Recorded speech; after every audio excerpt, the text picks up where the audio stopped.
Welcome to the Mustang Sports Feed. Join us as we talk to athletes and coaches from the Masters University to get the inside scoop on the latest happenings in TMU athletics.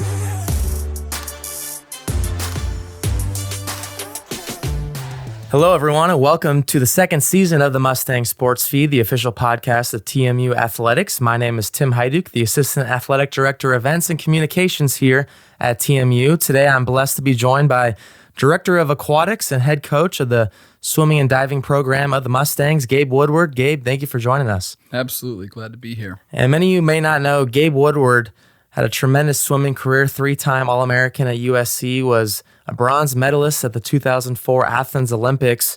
But before you got to that stage, talk me through your early swimming days. What got you into swimming in the first place? Well, I was born and raised in Bakersfield. I'm the middle of three boys. I got an older brother and a younger brother. I think I was 4 years old. It was a day like today. Bakersfield, I think it's going to be 105 today. We're going to be on the pool deck in just a couple hours with my kids there. We're going to drive up there for a swim meet. And it was hot, and there's not a lot to do when it's super hot like that. So my mom took us out to a little rec swim team, threw us in the pool. We came home exhausted. We went right to bed at probably 7:30 or something, nice and early.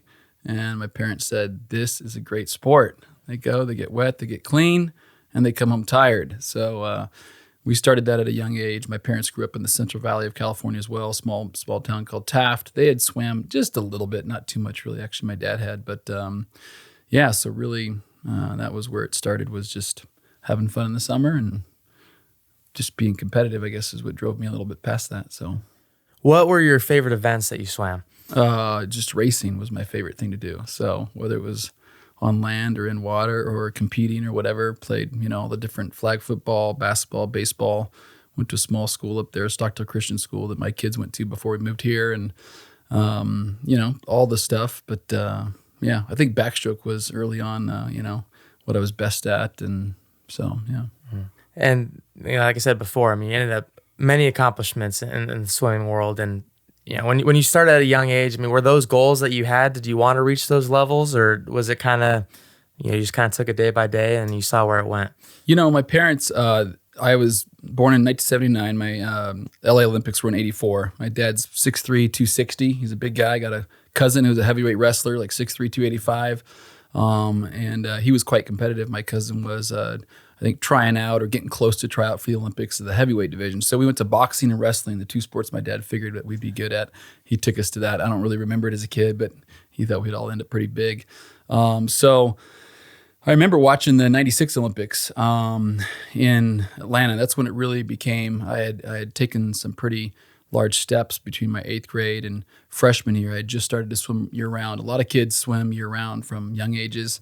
As I said before, I played all the different sports and did everything. And when I was in 8th grade, my older brother was a freshman in high school, and he went out a little bit early for the swim season. And if he was going out early to do something, I was going out early too. So during that 1 year, I improved just dramatically between my 8th grade and freshman year, and so came in as a freshman pretty fast. And so I remember watching, a couple years later, it was my junior year, watching the Olympics that summer and really thinking I'd been to some of the meets that all these guys were competing at. These guys were on the Olympic team on TV. I'd raced them, and I thought, you know what, that's what I want to do. So, yeah.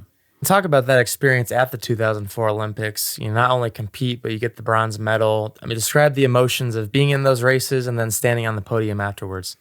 It's yeah, I'll never forget. Even so, in swimming, the most competitive part actually for the United States is making the team. And the hard part about that is, you could be ranked number 3, number 4 in the world and not make the team.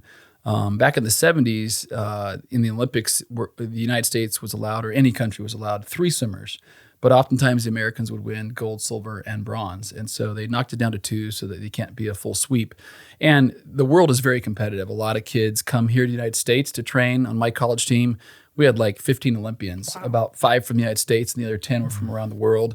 And what was interesting, even as a freshman, I'd beat a lot of those other 10, but they would go represent their countries for their countries at the Olympics and different international games. But, it was just a very humbling experience. I remember the day I made the Olympic team. It was in Long Beach, actually, was where the Olympic trials were, right on the water there. And there was 3 other gold medalists training on my team with me for the previous year. They had already won gold medals in the previous Olympics in the race that we were going for, the 100 freestyle, 400 free relay. And so I just remember being very blessed and thankful to make it. I remember getting to the Olympics right before we swam. A guy named Gary Hall Jr., he had been in, I guess that was his third Olympics. He'd won, I think, 6 medals by that time. Michael Phelps was on a relay, Jason Lezak. And I remember just huddling together saying, like, hey, guys, here we go. It was day 1 of the Olympics, first event, 400 free relay. And, here we are. And I got to lead off. So it was pretty exciting. One of my groomsmen in wedding was in our wedding was a guy named Roland Skuman. He led off for the South African team. They ended up winning gold. So it was bittersweet having him win, but still exciting. So yeah, it was just a humbling yet exciting, time just to be thankful. Going back to what we discussed growing up in Bakersfield, I didn't know anyone that made the Olympics. You don't necessarily think. Bakersfield's not a big town. It's not really small, but a farm town, conservative. So you always think the people from LA go to the Olympics or things like that. So it was a pretty neat time to do it. So yeah.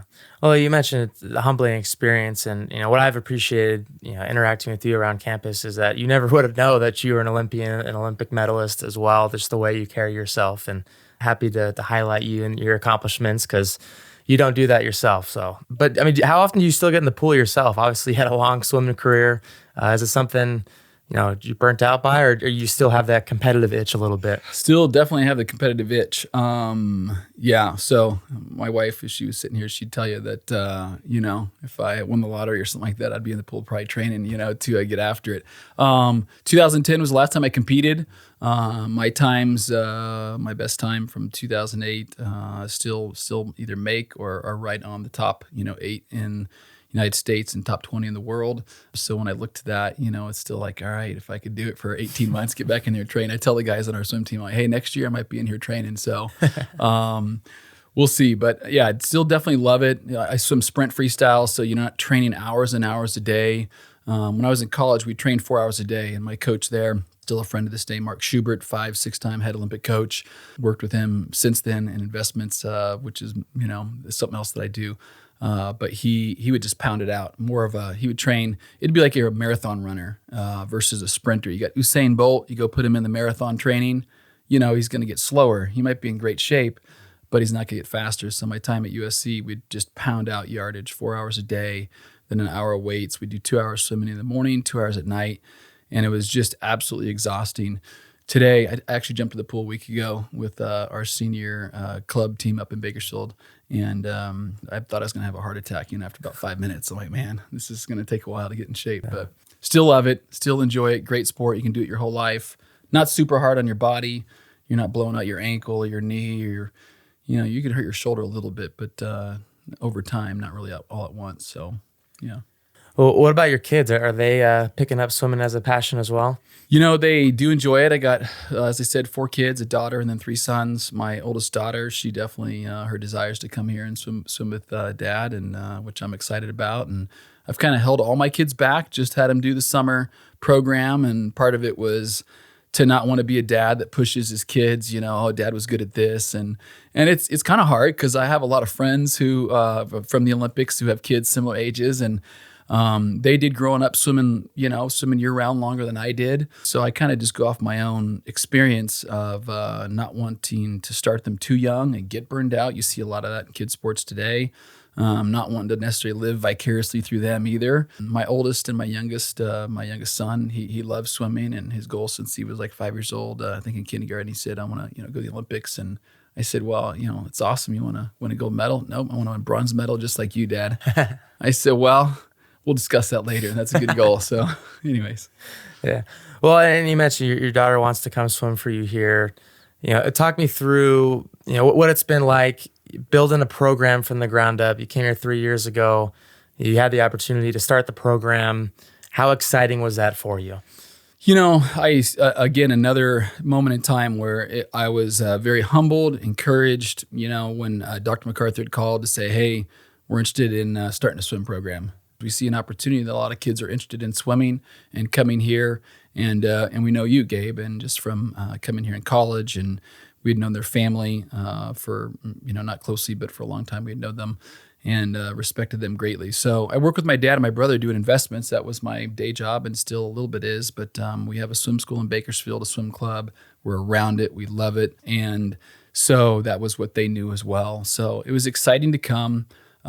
We couldn't move here at the time based on my job where I was working at the time, but definitely wanted to get that started. Called good friend Byron Davis, who did an excellent job of coming here and coaching and doing a great job. And Byron and I would talk every summer about the potential of me coming down, moving down here. And he knew my heart, and that was something that was in the back of my mind. And, one of those COVID things, it was just kind of like, Lord, what am I doing here? I have a guy that I greatly respect in Dr. MacArthur. We love Masters. And maybe it's time for me to just go try it. We can always move home. We love Bakersfield. We love our friends. It was actually a really, really hard decision. But I did see that I felt like my wife had worked here at Masters. This is where we met. And so I saw that I think with kind of how Stacy and I operate and our love for Masters, our love for the Lord, obviously, we felt like we could come and jump in.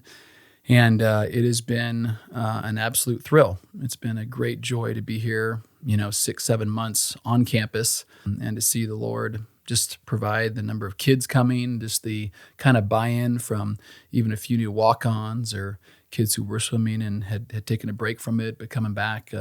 So I can't tell you how exciting it is to have them in our home, to have Bible studies, to be just kind of doing life with them. It's been a huge blessing and I would say a privilege. Not something I would have said 6 months ago, like moving to do this with that privilege. It really, that's one of the words that's kind of stuck out in my mind personally as I've kind of chewed on our time here so far. Yeah. And you discussed the couple swimming ventures you have in Bakersfield, the swim club, and what specifically, about Masters, the appeal of this job? I think just where the heart of the university is. For me, there's quite a number of things. My desire is to just grow myself personally in righteousness, to grow in holiness, to serve the Lord with whatever I have. And but to know that I could come, do more shepherding, do more discipleship, and also be on the receiving end of that as well was very motivating. Yeah, and going back to this past season, your team had very limited pool availability. Talk me through some of the challenges of that, but also the resilience you saw out of your team. Yeah, so the plan in January, we moved here in November, and just the way escrow crows, it was like 3 days after all the kids left campus, so I didn't get to really see them, be there. But so they left, and we came the week of Thanksgiving, and the plan was to end in the second week of February at a meet in Arizona. And, Byron and I had been talking and Byron was looking at kind of focusing more on a few things that he was working on as well. And knowing that I'm here, we felt good about transitioning. And so that was kind of going to be the end of season because there wasn't much availability of pool space. Santa Clarita had the only pool open in LA County. So kids from LA, from Malibu, from all over, clubs were renting and coming out. So it was really challenging, and yet, we went and swam at that meet. It was great. I was there on deck for practices, through January and then early February, and got back, and we had the team over and said, hey, what do we think about training through April? There is a potential meet, our normal PCSC championship conference meet, which has D1, D2, D3 swimmers and NAIA. So that's one of the great motivating things when I first started the program was I'm motivated to win. I'm motivated to have kids reach their highest goals. I wanted to make the Olympics. And as I told Dr. MacArthur when we first started to discuss the whole idea of having a swim team is I want the ability to be able to take kids to the Olympic trials, to the Olympic games. And knowing that there's kids potentially out there like myself, there's families out there with kids that want to reach those goals. I honestly can't think of a better place to do that than Masters. If these kids are seeking the Lord, they're going to be built up, encouraged in their faith, motivated to compete in the classroom, but just in righteousness and all those things that they get here, and also in the pool. You can go into it much more, with a clear conscience, with a motivated knowing you are seeking to honor the Lord. So that's what motivated me there from the beginning. So just coming here in February after that meet saying, hey, all right, kids, we don't know for sure if there's going to be a meet, but it looks like there might be a meet in April, and I wanted to try to keep them in the water. So we were only able to secure 3 days a week in the morning practice, and it was about, I think it was a 90-minute practice, And I said, listen, some of you swim mid-distance and distance events. We're going to focus on our sprints. Our goal is to have a best time in one of our sprint events, but we obviously had a number of sprinters as well. And I think every single kid on the team at the end of the season, which they definitely didn't believe, I don't think at first, how can we do that? We're swimming 3 days a week instead of 5 or 6. We're swimming one practice.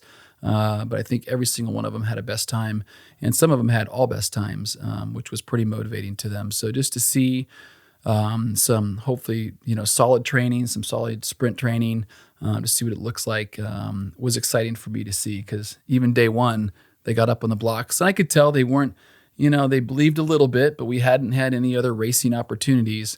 But then as they started to swim, they saw that, all right, this is exciting. So hopefully that sent them into the summer motivated, and I believe it did. And with the number of kids that we've been signing this last semester as well, that encourages the team and motivates the whole process. So it's exciting. Well, if they're already swimming best times and they're only practicing a few days a week, I mean, as a coach, you got to be pretty encouraged as far as the growth that hopefully you can see next season. Absolutely. I am very motivated and excited to see, just what the Lord can do through a team that is seeking. That was kind of my focus, is I want to build a team that honors the Lord. We talked a lot about that together as a team. When we came here at the meet, we had 12 swimmers and diver.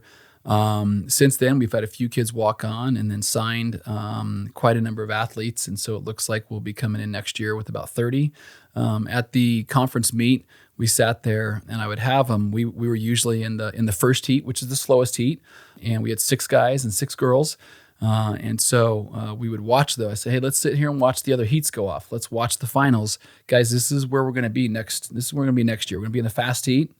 And I just want to tell you some of the guys and girls that we're recruiting. Here's some of their times, just to encourage the team that's already here. Hey, let's be motivated. You guys can be on that A relay. You're going to want to be on that A relay. You're on it right now, but it's going to be harder to make next year.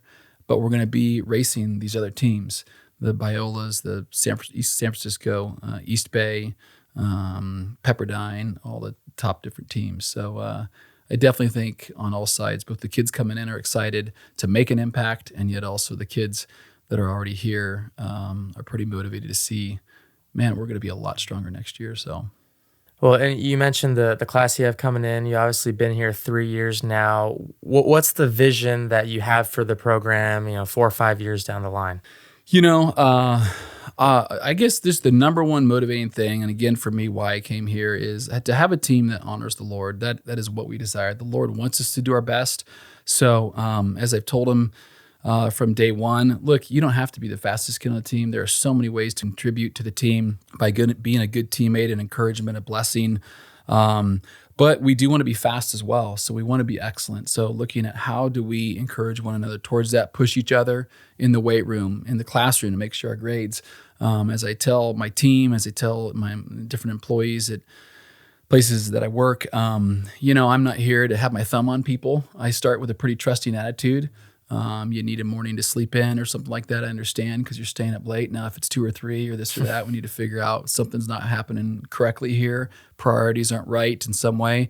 But really, I look at myself as, how do I serve the team? And I do feel like the Lord's given me a great ability to serve the team in a lot of ways. And if I can serve each of these swimmers in the best way, to teach them techniques, to train them in ways where, who am I talking to this summer as far as coaching wise? The top coaches in the world, the head Olympic coaches, the very top. They're coaching the kids who will be in the Olympics this summer. And these are the practices I'm getting. These are the training that I get. So my expectation is to have kids 4 years from now at the Olympic trials.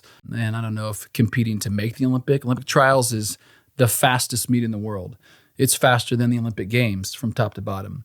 So just making the Olympic team, again, that's why it was so humbling, was it is so fast and so hard to get up on that day and to make it, that being there and competing is, you've won already, and the goal is to do it again. But so that is my desire, is to see kids at the Olympic trials representing the Masters University, second, representing the Lord, and what he's given them, a gift to swim first. So I guess one other thing I would add to that is 4 years from now, where do I see the program on the aquatics director side of life is, to have a pool on campus, hopefully the next couple of years, and to have a water polo team as well. And I love water polo. We didn't have it growing up in Bakersfield. It's starting to come around, but even here in Santa Clarita, it's not here in the high school. But to have Masters be able to have water polo as well would be something that we are hopeful that will come. Well, Gabe, we appreciate all that you've done here at the Masters University. We're excited that you and your family are down here in Santa Clarita now, and can't wait to see what transpires these next few years with the aquatics program. Gabe, thank you for joining us today. Absolutely. Thanks for having me. Thanks for listening to the Mustang Sports Feed. For more information on TMU athletics, visit gomustangs.com. To learn more about the Masters University, visit masters.edu. We'll see you next time.